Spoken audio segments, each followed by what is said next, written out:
episode 75. Yo, Vinny, how are you, my friend?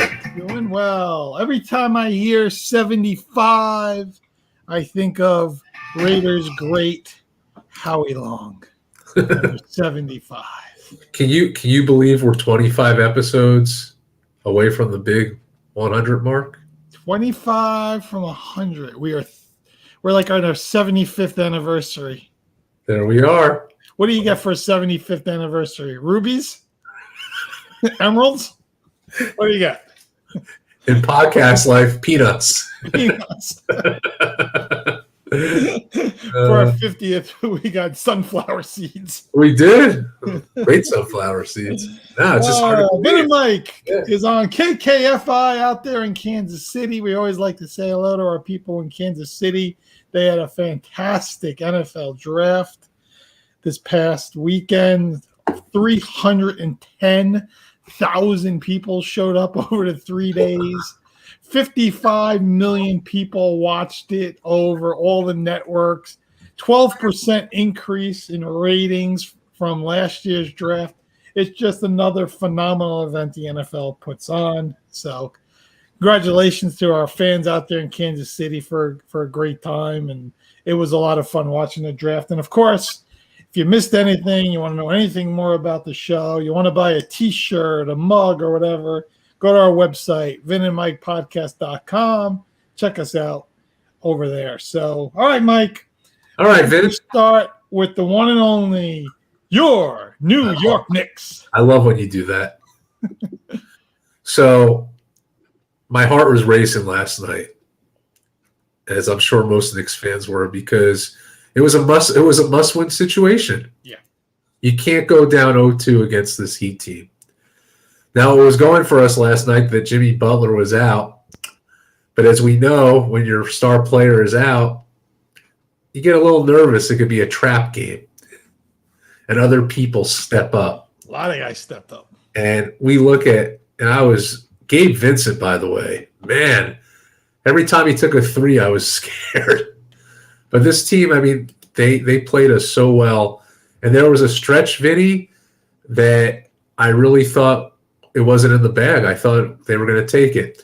What turned it around was that 4-point play by Jalen Brunson when they found Hartenstein, because at that point the momentum really geared towards them.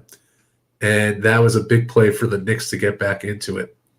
It was great to have Julius Randle back. So when you look at the series now, that Julius Randle was out for a game, Jimmy Butler was out for a game. Now, for Game 3, they'll both be playing against each other, and the team should be in full. There should be in full force for both teams. It will be very interesting, and it's going to be very interesting how they guard Jimmy Butler. But these guys like Vincent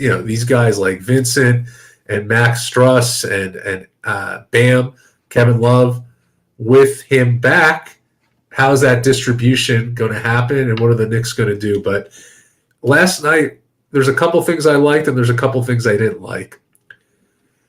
I liked Julius Randle driving to the basket. I thought that was huge. You know, you could tell that him getting in the paint, that's what has to happen. What I didn't like was Julius Randle driving to the basket and making, you know, you could be unselfish, but there was plays where just go up for it, go up for a basket. He was passing it back for a 3-point shot, and then the ball went back to half court, or someone wasn't ready for the ball, and it was just, if you're going to drive it, just go up strong. So there's a couple things I think are winning these basketball games. Offensive rebounds, right? The Heat did a great job of that last night. But the Knicks, Isaiah Hartenstein, he was unreal last night. He comes up with the loose balls. He made extra plays. He kept the Knicks in it. Got to give him credit. And sometimes he doesn't get enough credit because he's not scoring a lot of points, right. But he's getting down, you know, into the thick of things. I got to give him a lot of credit. Yep. And then free throw shooting has been a big problem for the Knicks. Out of the teams right now, they're shooting the lowest free throw percentage. They really got to get that up, because I noticed, again, you don't want to be in the penalty so early in these quarters, and sometimes they're putting themselves in that situation. So I liked how Randall was back. I liked driving in the basket. The Knicks were much better from 3-point range than the first game. I think they were 21% the first game.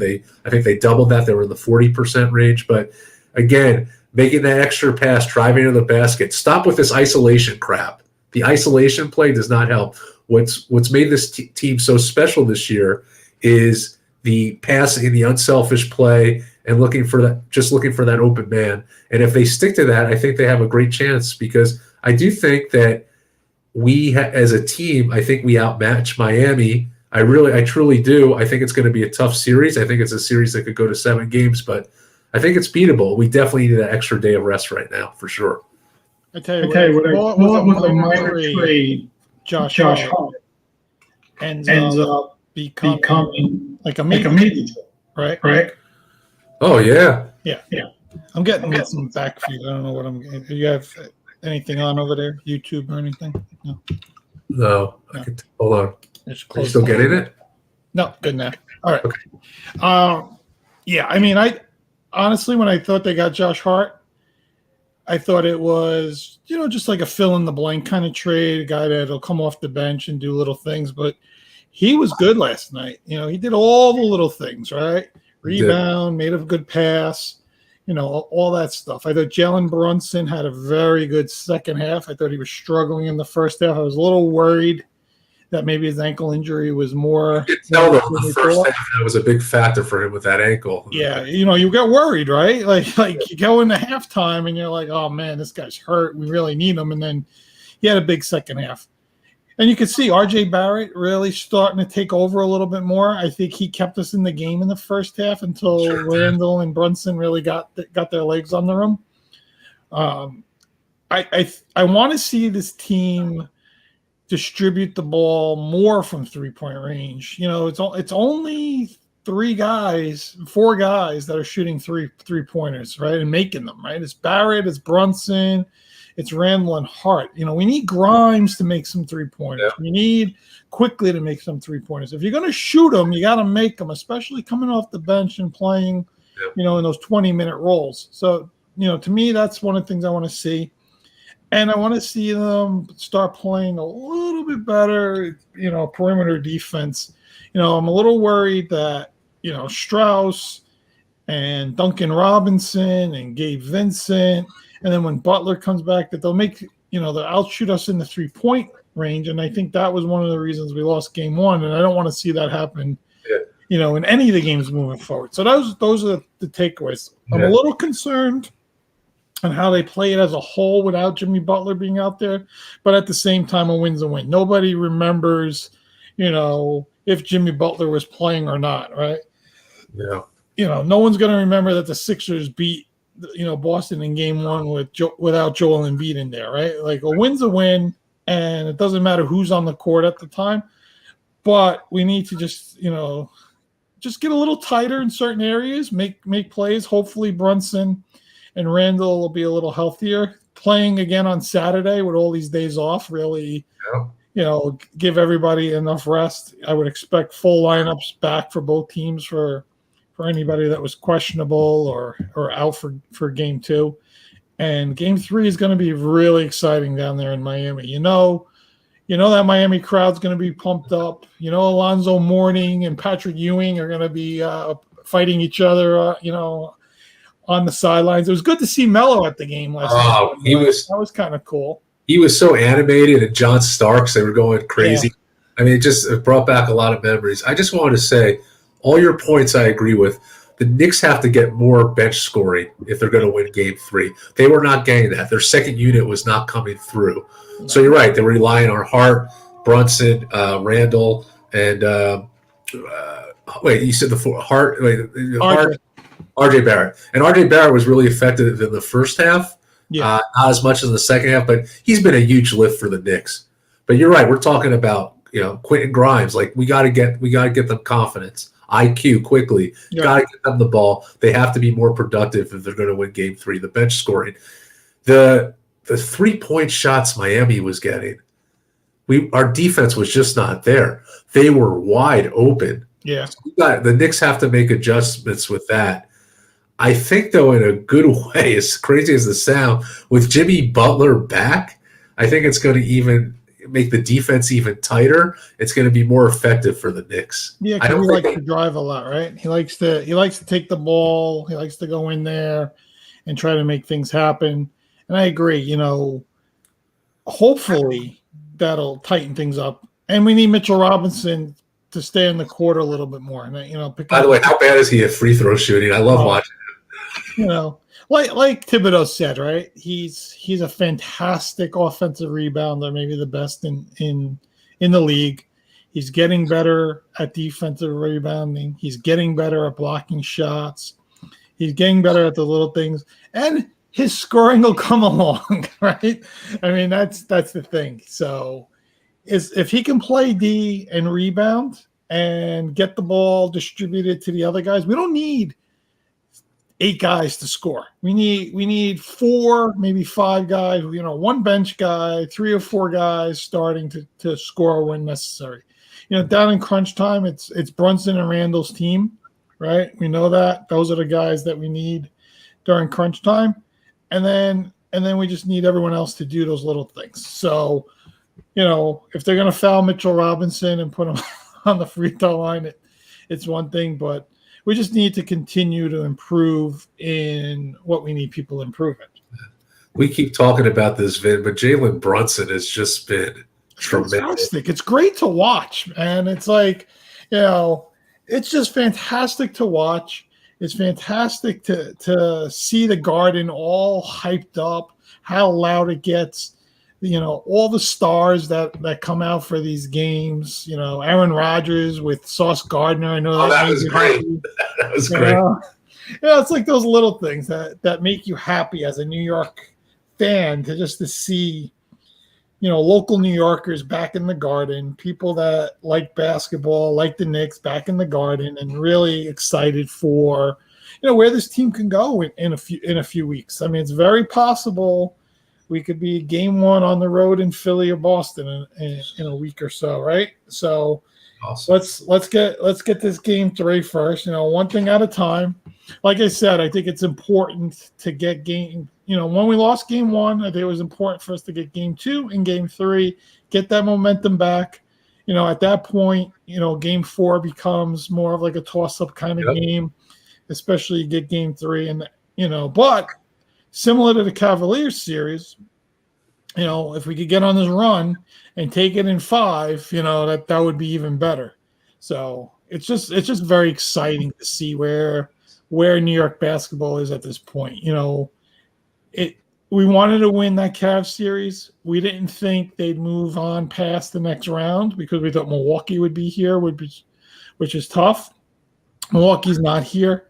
We match up pretty good, if not better, against Miami than I thought. So I'm hoping that we continue to see that and win these games. So yeah. I love at the beginning of the games when they show highlights of Alonzo Mourning and the old rivalries. You get really hyped up for the game. It's been great. Remember, the thing you always remember is Van Gundy holding on to Mourning's leg, right? That's like the one thing. I remember the announcer sit under the pile. It's Jeff Van Gundy. Like, what? It's great. He was a wild guy, He was a really good coach. He came from the Riley cloth, right?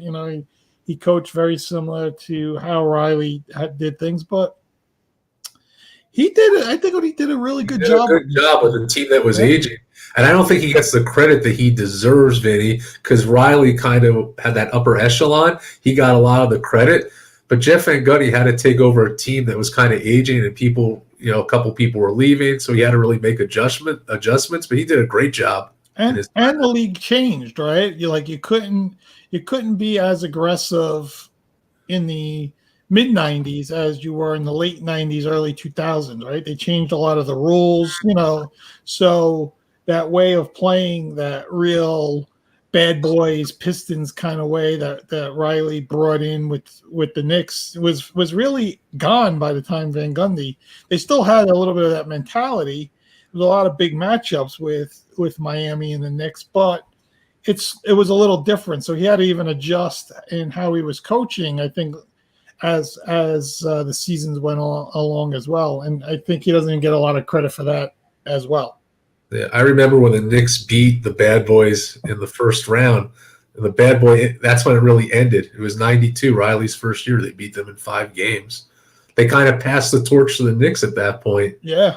The Bad Boys in the NBA with their defense. So yeah, I mean the Knicks. I mean we talk about it all the time. Those Knicks teams played unbelievable defense, played hard. They didn't. They had one superstar, as we know, in Patrick, and then they filled in the blanks. I think you look at this team. There's not a guy at Patrick's level on this team, but Randall, Brunson, RJ, even Josh Hart. Imagine those guys around Patrick Ewing back then. I mean that team would be the number 1 seed. They would. Right? You know what I think about, Vin? A couple years ago, when the Knicks got swept by the Hawks, and just the transformation of Julius Randle, what he's come as a player and a person. And we all know playing New York is one of the hardest places. Very hard to gain the respect of the fans. And even Patrick said earlier in his career, he would have bad games and people would be throwing posters on the floor and everything. And we knew how good he was. And then all that stuff happened. And then Jalen Brunson came here. We talked about at the beginning of the year how he alleviated the pressure off Randall to really make Randall a better player. And we didn't realize how great Brunson would be. And the combination of him, Brunson, and now Josh Hart. Yeah. Like, who would have thought Josh Hart would have such impact? Yeah. I thought he was going to be a good support player, but he's a major part of their success. Yeah. And I'm guessing maybe him playing with Brunson, right? That Villanova connection just brought out a little bit more in him than what we expected, right? There's a reason why teams win national championships, multiple national championships at the college level, especially guys winning national championships together. And when you see it translate a little to the NBA, you can see why these guys were so good in college, right? So hopefully it continues to move forward here. And like I said, I want to see Boston or Philly. That would be great. I don't know where we'd fall being on the road in Boston or Philly, because those teams, man, that you watch those teams, it's almost like, wow, it's a little different level for us. But like you said, Mike, we beat Boston. We beat Boston. Yeah, we beat Boston. Anything's possible. But let me ask you this. What's your prediction in the rest of this series? Knicks, Miami. What happens? I think the Knicks will win the series in 7. I think the same thing. I think it'll go to a game 7, 3-3. I think we're going to win game 3, and then it's just going to play out to where it gets to a game 7, right? Like every, home court, like throughout the rest of it, and gets to game 7 kind of deal. Yeah. And I still think Boston should win that series, but I was very surprised in that they didn't play better defense than they did last year. And I read something where their defensive rating is the lowest of any of the remaining NBA playoff teams. And I think that could be where their head coach, who's been suspended for the year, that could be the difference right now. But we'll see. I just think Tatum, Brown, and their supporting cast is a little bit better as a team than Embiid and Harden. Even though if Embiid and stay healthy and stay on the course, that's tough. I just don't see Embiid and Harden staying healthy throughout the entire playoff series. I mean, we already see Embiid hurt. He's supposedly going to be back for game 2. We'll wait and see. And then, Harden at any time can pull his hamstring, right? Yeah, who I'll be watching game 3 with the Knicks? You're gonna laugh, Steve. And I'm sure Steve-O. Yeah, because we're gonna go visit him, but he's probably gonna complain about the Yankees the whole time. Be like, I'm trying to focus on the Knicks. Or you could tell him that we might have good news for him and a very good show coming up, which once we confirm, we'll let our audience know. So you could give them a little insight on that, and maybe that'll make them happier. Maybe I'll give you some questions there. I'll give them some hints. So let's talk about the Yankees. Oh, do you just want to get this out of the way? Yeah. Can I just leave the floor to you for this? Because I know you have a lot to say. And every time you say something, let me just tell our audience. Go ahead. Whenever Vinny goes on a Yankees rant, in this past over a year we've been on the air, it seems like once he goes on that rant, things get better. So I want to give him. You know what? Tell me, Vin. Boone and Cashman, listen. Okay. I want to give him the floor because we need something to happen. So, Vinny, tell us. I'm going to start off. I got a bunch of topics. I got Aaron Hicks. I got IKF. I got these young Peraza, Cabrera, Volpes. I go with Stanton and Judge. But I'm going to start off with Carlos Rodon. And I'm not even going to blame Rodon. I'm going to go back to last year when Luis Castillo was available for trade from the Reds. And the Yankees had the opportunity to make that move, and they probably would have had to give up maybe Cabrera, maybe Peraza. I didn't want to give up Volpe. Maybe we could have thrown in Gleyber Torres, maybe a pitching prospect or two. Maybe the guys that we threw in for Montas and would have gotten Luis Castillo. At that point, we don't have to worry about Frankie Montas and his shoulder surgery and his ineffectiveness and when we got him. We wouldn't have made the free agent signing for Carlos Rodon, who right now doesn't know what's wrong with his back. Nobody can find out what's wrong with his back. We gave him 6 years, $160 million to be our number two. And the guy hasn't thrown a pitch for us. And again, this goes back to Brian Cashman not pulling the trigger on these prospects. And I think we talk about it, Mike. Prospects are what they are. Prospects. Exactly. How did that really work out? 1 of 10. Let's just say Volpe becomes a superstar. And I don't even know if that's going to happen, right? But let's just say he does. Is Peraza and Cabrera going to be, the next superstars? Is this going to be the 96 core four again? I don't see it, right? I look at these guys, I don't see it right now.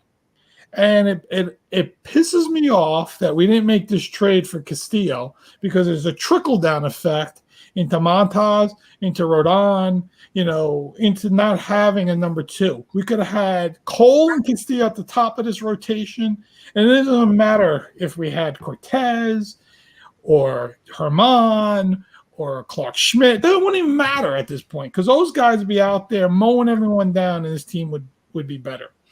That's the first point. Second point is, can we get somebody in this training room that knows what they're doing?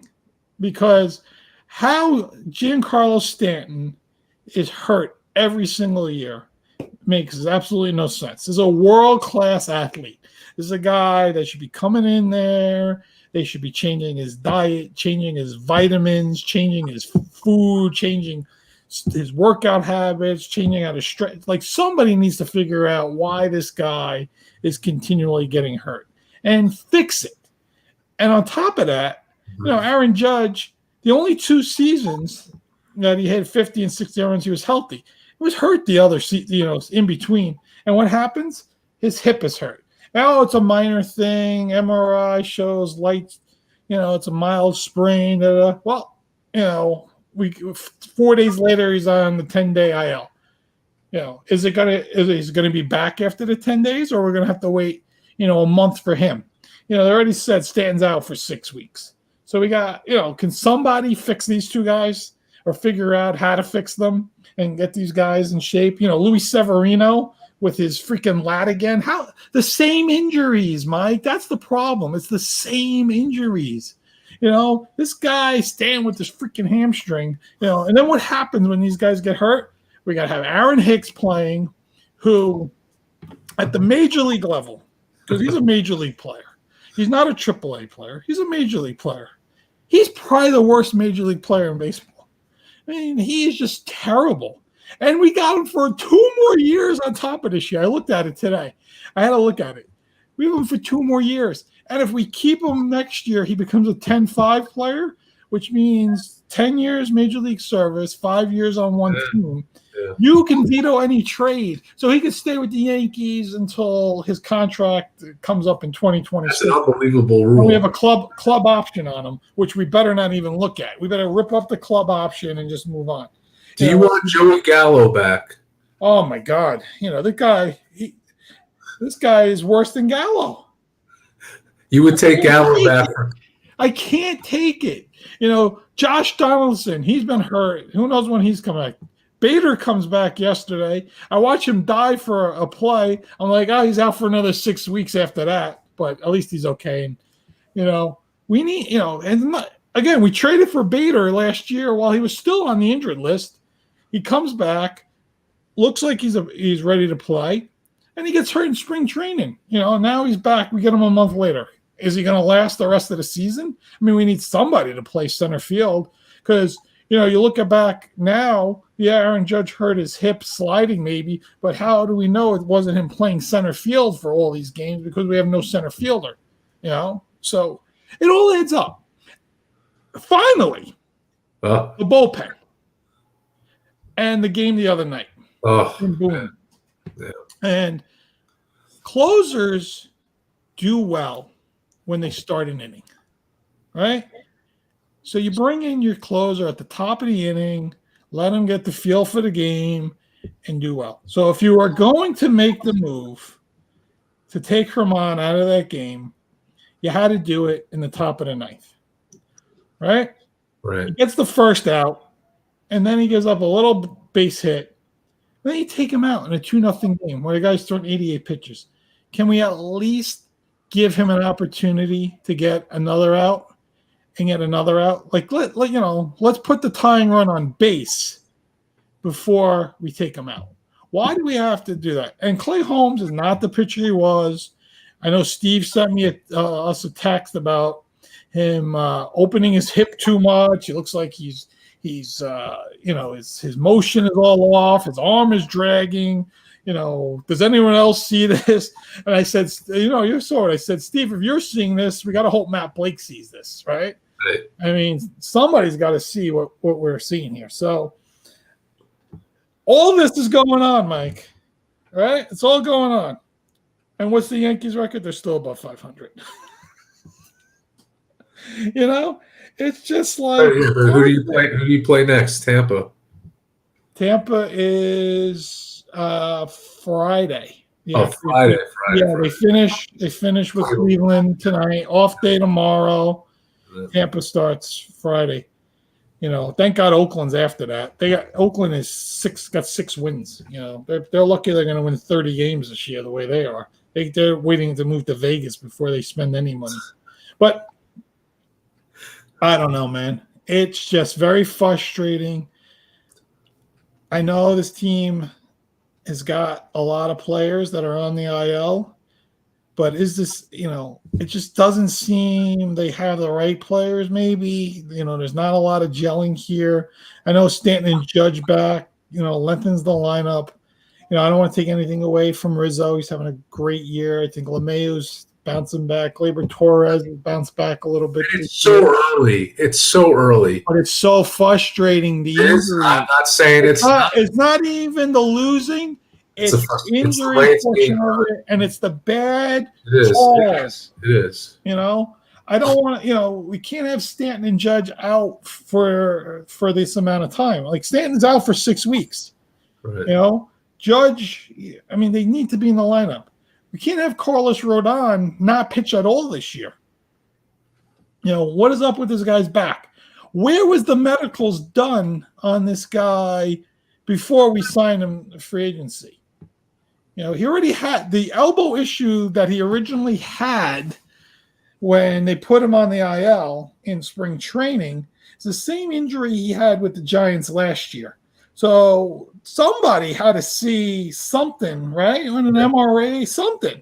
Right. Like there had to be something, or we're not checking. We're just, we're just saying, okay, this is good. Oh, it's just very frustrating. Yeah.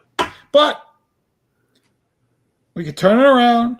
That's right. Cole is still the ace of the staff. By the way, he's on pace to win the Cy Young. Let's not discredit, Cole. That was a fantastic, signing. We know that he's the ace, but we need more. We need more, and we need it quickly. Because this Tampa team, I think, is 24-6 or something like that. We don't want to be 15 games out come June 1st. No, it's hard to ground to make up. And the American League East is very good. Baltimore is good. Toronto is good. Boston is not bad. It's like the American League East always has been. It's the best division in baseball, and you have to stay. You have to stay competitive. You got to win. Got to win series. You got to win the series against the teams that are in your division. So yeah, they're every team in that AL East is over 500 right now. Yeah. So yeah, look at Oakland's record. 6-24. That's bad news. Bears 6-24. Oh, I couldn't. Why would you go to the game? I think I said this last year. Why would you even go to the game if you're an Oakland A's fan, right? And you know that they're putting that product on the field on top of them moving to Vegas. Why would you even go to a game?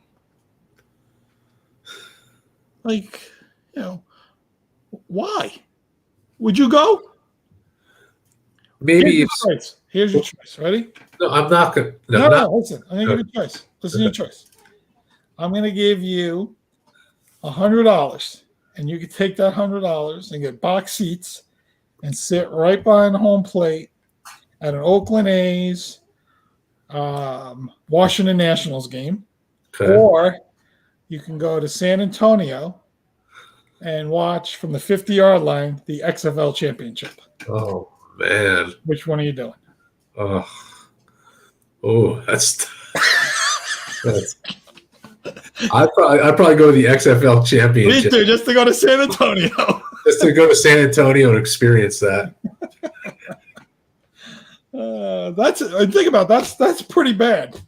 That you don't want to sit in box seats in a baseball game. You'd rather go watch the XFL. I think there was a year that the Orioles started like 0-12.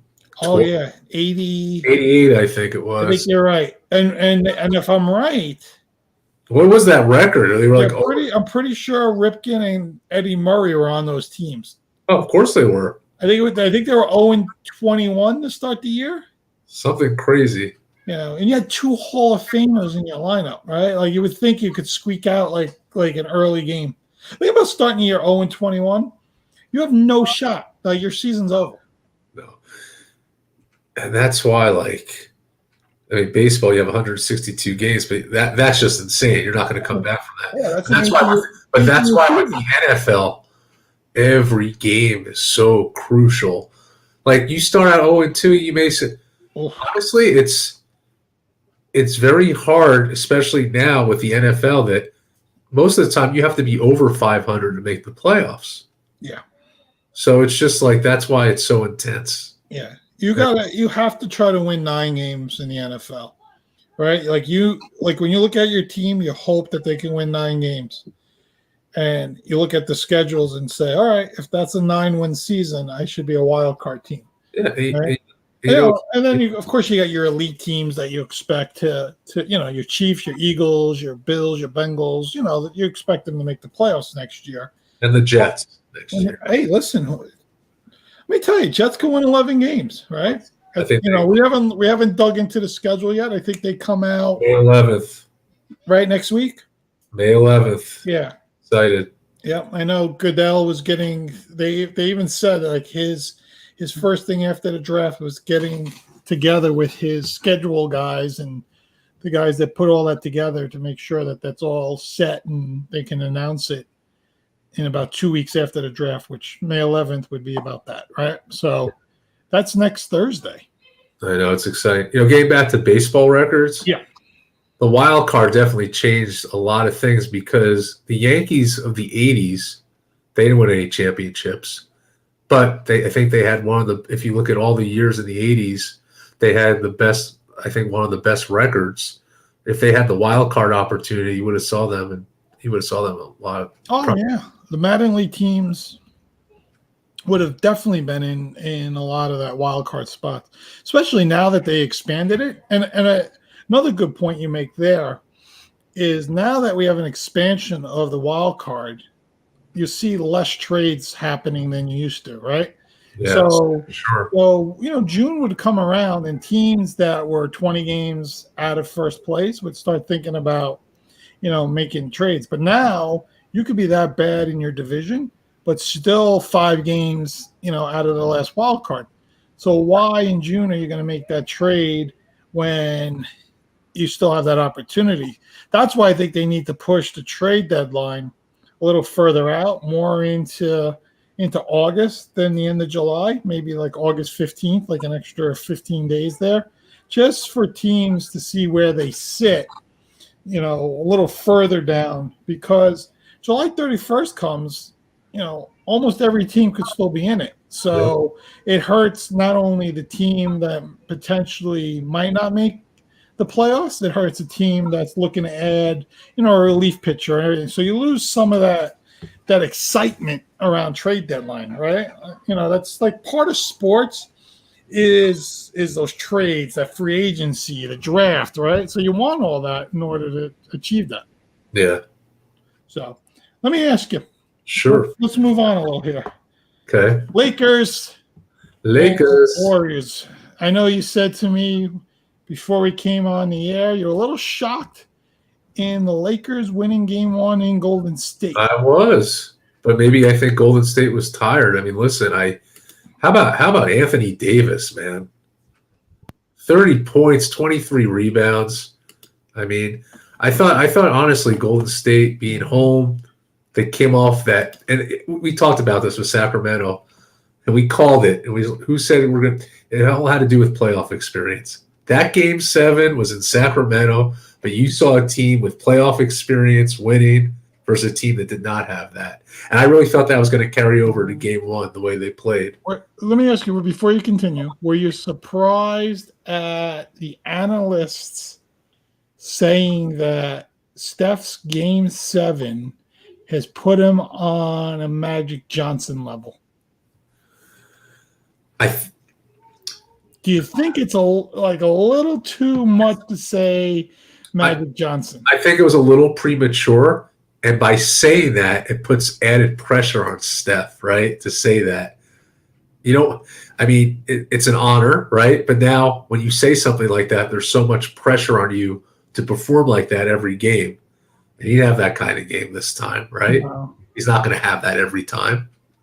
No, it was a historic game, right? It was a game 7 playoffs. He was so upset in the way they played game 6. He took it very personal.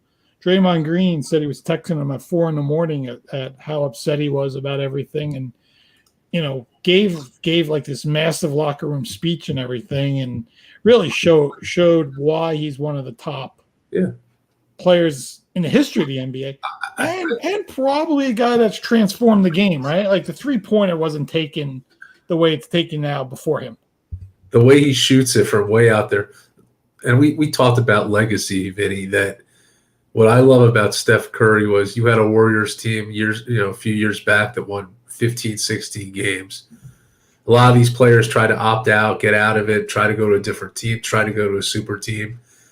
He stuck around. They built up this team. And that's his legacy is going to be really good for that. Like, he's really built up this Warriors team. And I think it's a great thing for him. So. Okay, I'll let you continue back with your Lakers Warriors analysis. I had to ask you that because I just think some of these analysts just get a little like they forget how good Magic really is. Well, it's like, real quick, it's like, I have a lot of respect. It's like LeBron too. I have a lot of respect for LeBron. He's an awesome player. But to me, it's no contest that Michael Jordan is a better player. To me, it's not even close, right? And there's a lot of people that if you ask them, and we've talked about this, that Kareem they think is better than LeBron, that Kobe even is better than LeBron. And I can't see anyone better than Michael Jordan. No, nobody. I don't think people realize maybe they're just too young and they never watched Jordan play, but how he just took over. It wasn't even a game. He took over the sport. Like your Monday morning conversations were not about what anyone else. It was what Jordan just did on Saturday afternoon on NBC. Did you see that play? Did you see that dunk? Did you see that move? Did you see that steal? Did you see? I mean, like every single time. It was every time. Every big moment. Now, he didn't win every big moment, but he was in every big moment of a Bulls game. Like he did something, and he won a lot on top of it, right? Yeah. All right. Now, getting so hats off to the Lakers last night, especially Anthony Davis. Just really, put on a show. And, people forget, aside from scoring 30 points, he had 23 rebounds. Yeah, he had a massive game. He had a massive game. LeBron, a modest game for him. He had 22 points, 11 rebounds. But this is a team of balance. They got the balance. D'Angelo Russell, he had close to 20 points. And Austin Reeves, he was, he put in like 10 or 12. But, this is a team that, they went on a run at the right time. Remember, like people didn't even think they were going to make the playoffs this year. Yeah. And that's the thing with NBA or any sport for that matter. It's when you get hot, and they got hot at the right time, right before the playoffs, into the playoffs. And that comes with experience. LeBron brings experience. This team has experience. And you know what? It's definitely showing in these games. Huge to win game one, right, on their court, especially, again, a Golden State team that came off that huge win against Sacramento. Massive, right? Yeah. So in my eyes, I thought they were going to go in. I thought it was going to be close. But I thought Golden State's home, big win for them. They'll beat the Lakers. I was wrong.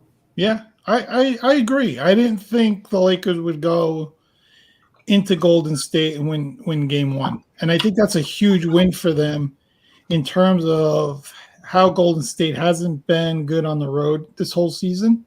Mm-hmm. And I think the Lakers have put themselves in a really good position. Absolutely. The only thing I worry about, and it's the same thing we just talked about, Philadelphia and Jimmy Butler and everything, is Anthony Davis has a tendency of spraining his pinky and being out for the rest of the series. LeBron is still suffering, I think, from his foot all year.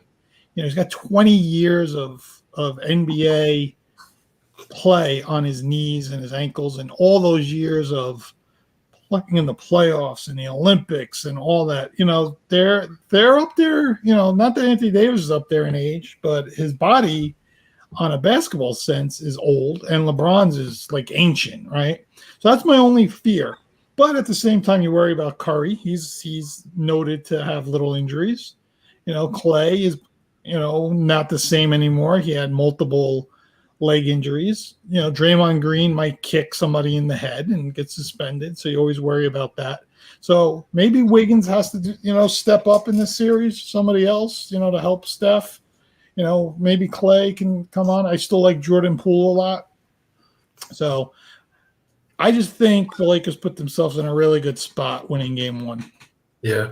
And again, the reason is I think they can hold home court and find themselves in probably Denver in a week or two, because, Durant and Booker and Chris Paul and all those guys could do whatever they want.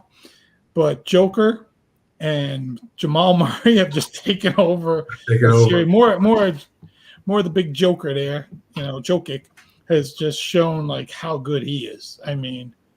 My God, that guy is just unbelievable. And Murray being healthy has just been a major help for them. And they have Michael Porter and Gordon and Katavius Pope and the guy, our guy Brown that used to be on the Nets. They have a lot of like role players to go, but Jokic's that guy, man. You could just see it. He's the best player on the court in the West right now. As great as Curry and LeBron are historically, right now, today, the present, Jokic is the best player right now.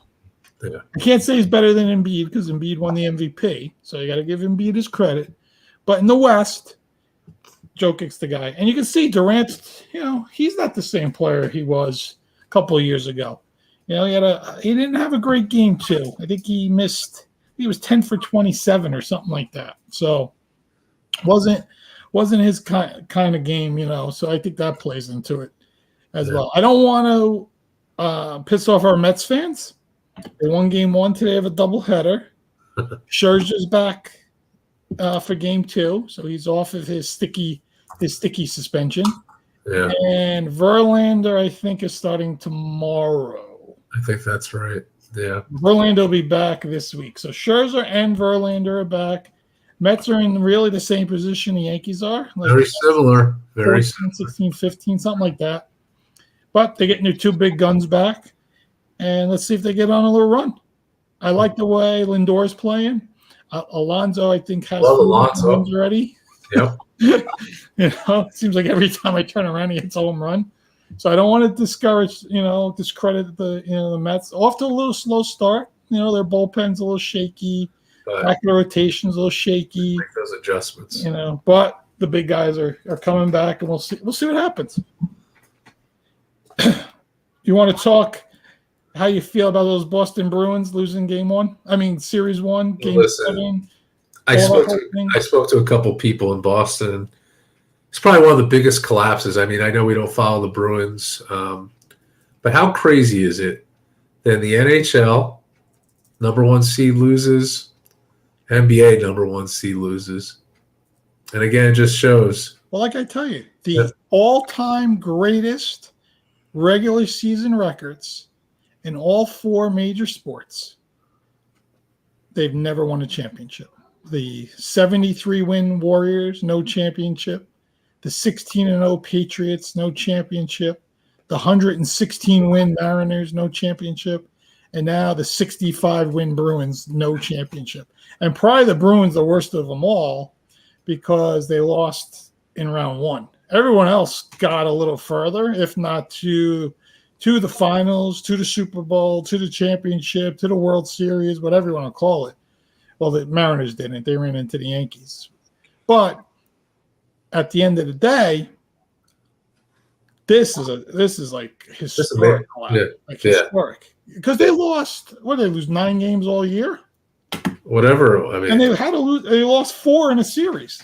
It's just wow.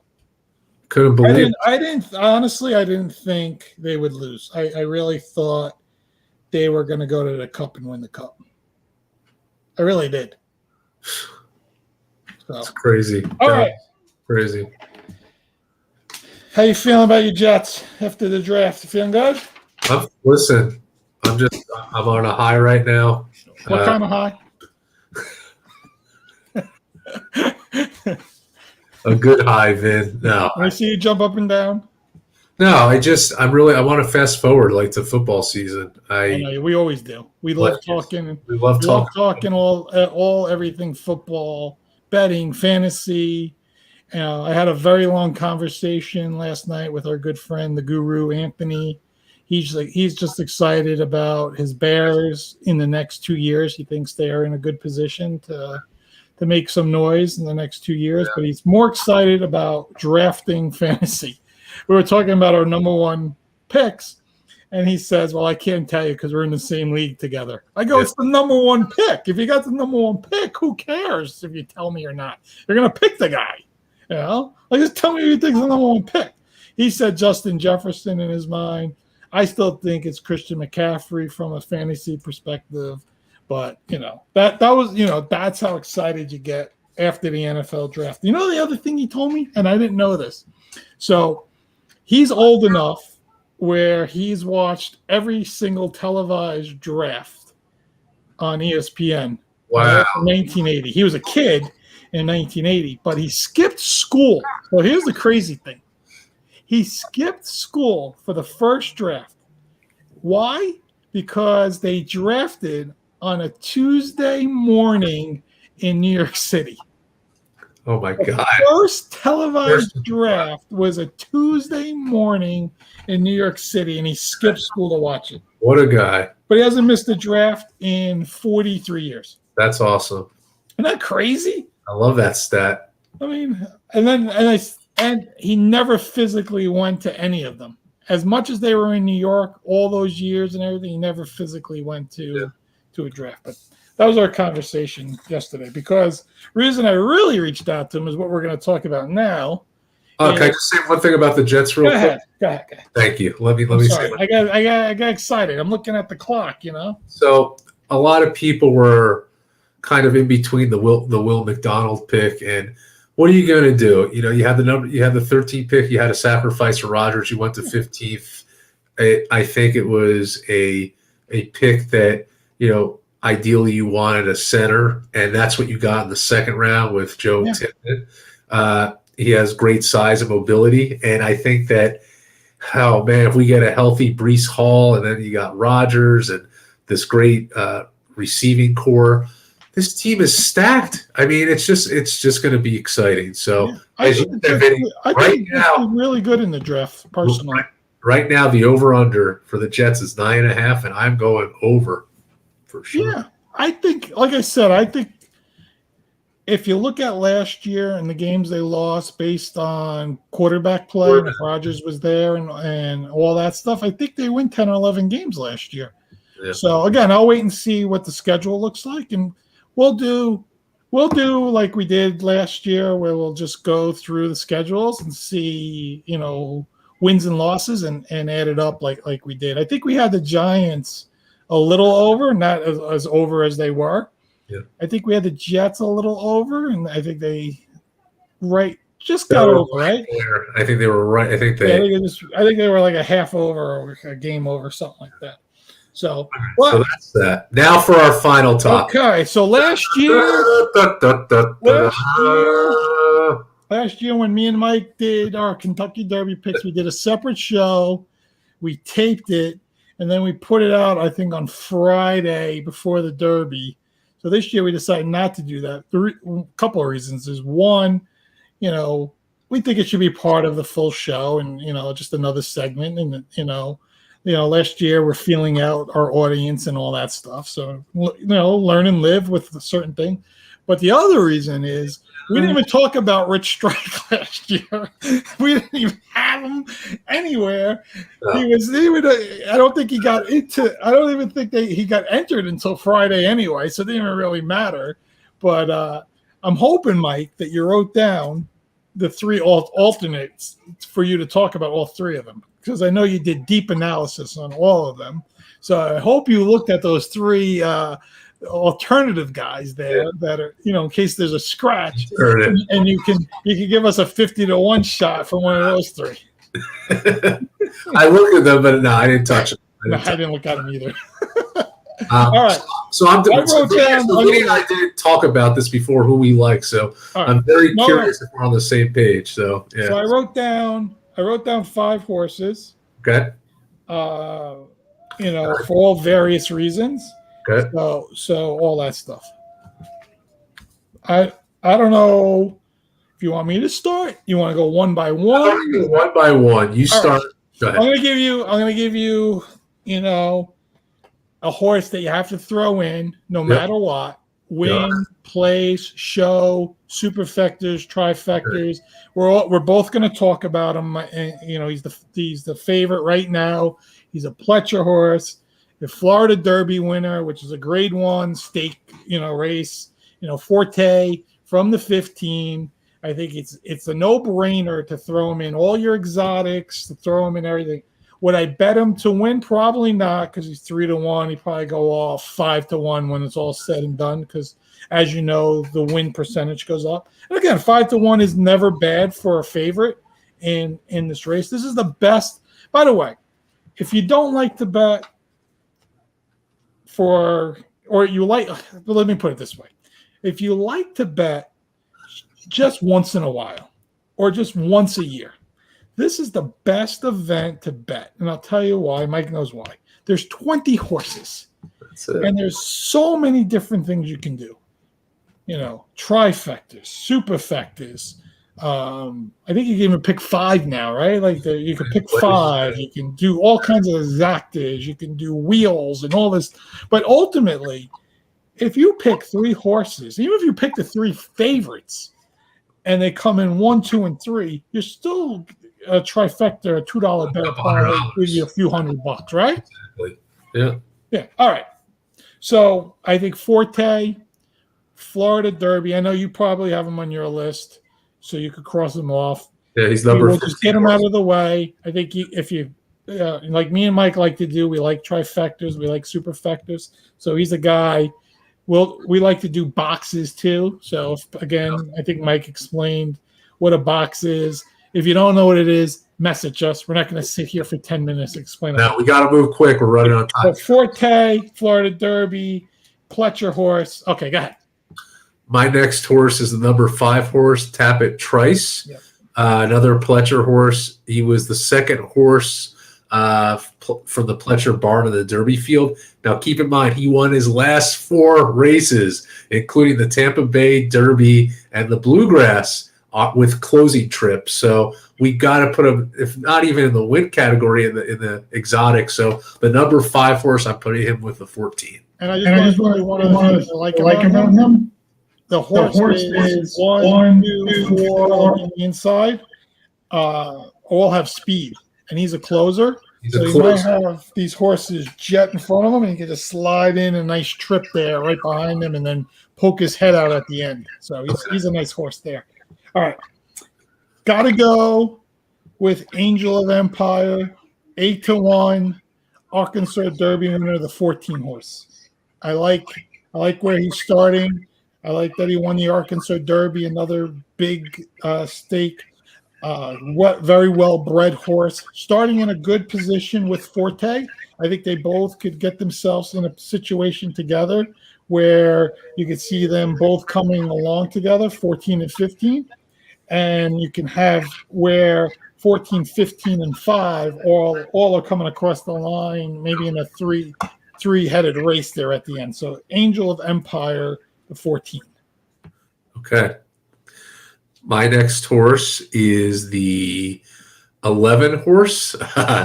It's a long shot. It's called Disarm, and it is it's a horse, Steve Asmussen, who's a great trainer. It's run by Joe Rosario, a great jockey.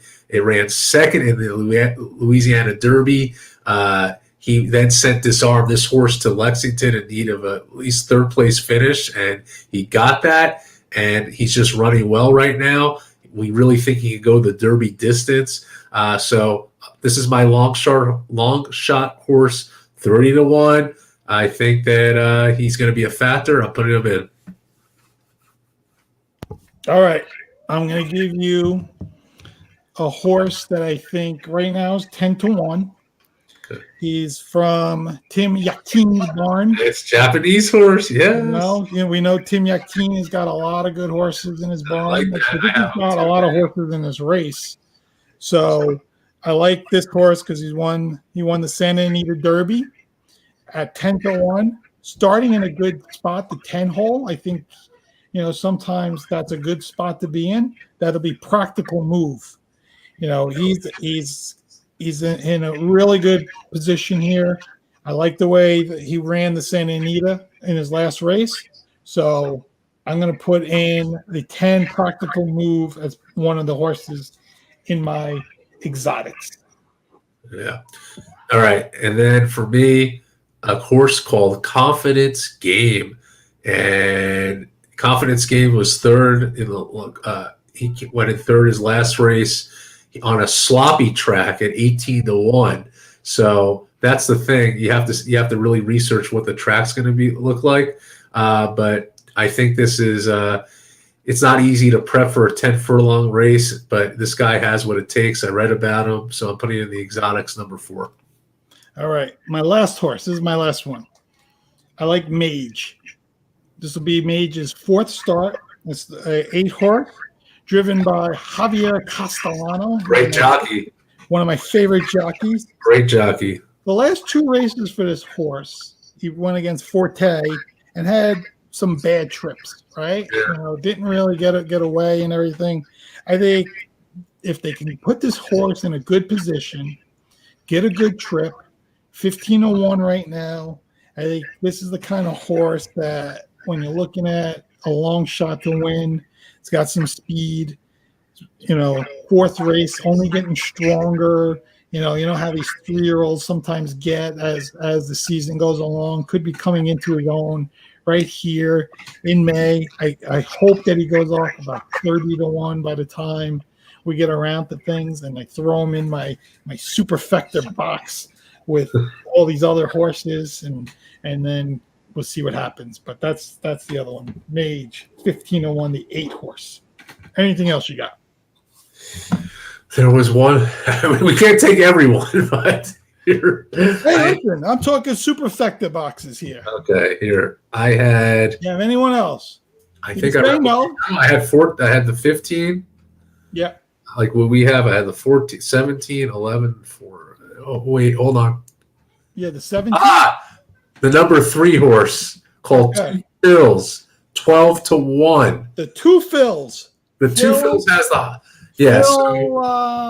another closer horse. Who are the 2 Phils? Name your 2 Phils. Mickelson. Phil, that's a tough one. Who are your 2 Phils? Phil Simms and Phil Mickelson. Phil Mickelson. There you go. There you go. There's your 2 Phils.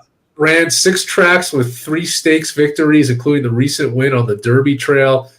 He finds a way with contention at the finish line. Another closer horse. So 12-1. I like the price, and I'm putting him in. All right. That's it. So, again, I'm going to give you a quick rundown of numbers on my end. 5, 8, 10, 14, 15. Mike, your quick rundown of numbers? Yeah, so my numbers are 3, 17, 11, 5, and 3. There you go. So you can mix and match. You can do all kinds of things. If you want, if you don't know how to bet, let us know. We'll be more than happy to teach you how to do boxes, what boxes are, how they work, how to spend thousands of dollars, how to win millions of dollars. We can give you all those pointers. Yeah, no. So yeah, it's exciting. Most exciting. So all right, let me look at my list of topics. Did we cover everything? No, but we never do. We'll save it for next time. We always do. All right, Mike, we gotta finish with a good ending. Remember, we were told that our ending isn't good. So I don't know. How do we end the show? Thank you for tuning in to Vin and Mike. Not like that. Oh man! Glad you joined us today. How do I deal with this? Again, I don't know how I deal with this every week. I'm happy that we did a show for you. On that note, we'll see you next time. Later. Have a good night, everyone. Oh man.